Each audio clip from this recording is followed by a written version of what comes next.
T20 world cup जिंकलेला भारतीय संघ नुकताच मुंबईत दाखल झाला। महाराष्ट्राच्या विधान भवनात T20 वर्ल्ड कप विजेत्या संघाचा कर्णधार रोहित शर्मा, सूर्यकुमार यादव, यशस्वी जायस्वाल आणि शिवम दुबे या खेळाडूंचा सत्कार करण्यात आला।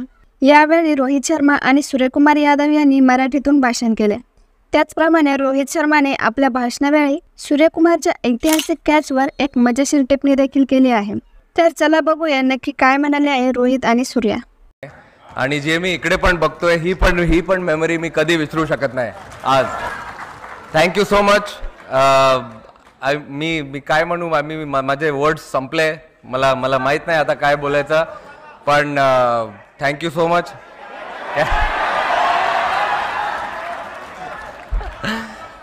कॅच बसला हातात। अरे कसं असं। Thank you everyone. खूप चांगलं वाटलं इकडे येऊन। आणि मोस्ट इम्पॉर्टंट जे मी बघितलं काल आपल्या मुंबई पोलिसनी जे केलं आहे काल, ते मला वाटत नाही कोण असं काही करू शकतो। आणि होपफुली असंच आम्हाला इन्स्पिरेशन भेटत असणार आणि नंतर परत अजून एक वर्ल्ड कप आपण जिंकू। थँक्यू। सगळ्यांना मोठा नमस्कार माझा। CM sir, thank you very much आम्हाला इकडे इन्व्हाइट करायला। बरं वाटलं सगळ्यांना बघून।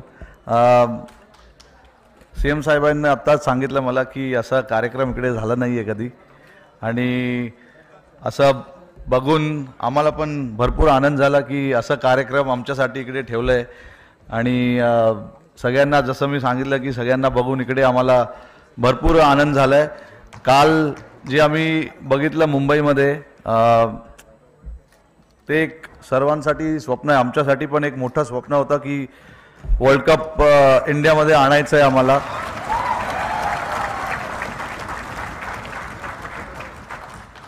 अकरा वर्ष आम्ही थांबलेलो या वर्ल्ड कपसाठी।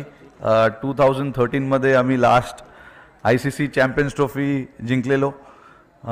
आणि मी फक्त सगळ्यांचं भरपूर आभारी आहे, टीममेट्स, कारण की हे माझ्यामुळे की नाही, सूर्या किंवा दुबे किंवा जयस्वालमुळे नाही झालं आहे, सगळ्यां प्लेयरमुळे झालं आहे। त्याच्यासाठी आणि लकी पण आहे, कारण की जे टीम मला भेटलेलं ते सॉलिड प्लेयर्स होते सगळे। सगळ्यांनी जेव्हा टीमला कोणाला तरी हात वर करायचं होतं, डिफरंट मॅचेसमध्ये हात वर केला आणि आपल्याला जिंकवलं आहे। सूर्याने आता सांगितलं की त्याच्या हातात बॉल बसला, तर बरं झालं ते बसला, नाहीतर पुढे त्याला मी बसवलं असतं।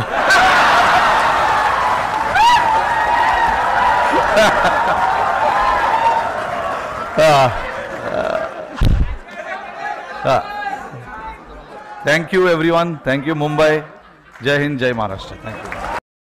तर तुम्हाला सूर्या आणि रोहितची मराठी कशी वाटली हे कमेंट करून नक्की सांगा। व्हिडिओ आवडला असेल तर व्हिडिओला लाईक करून चॅनलला सबस्क्राईब करा।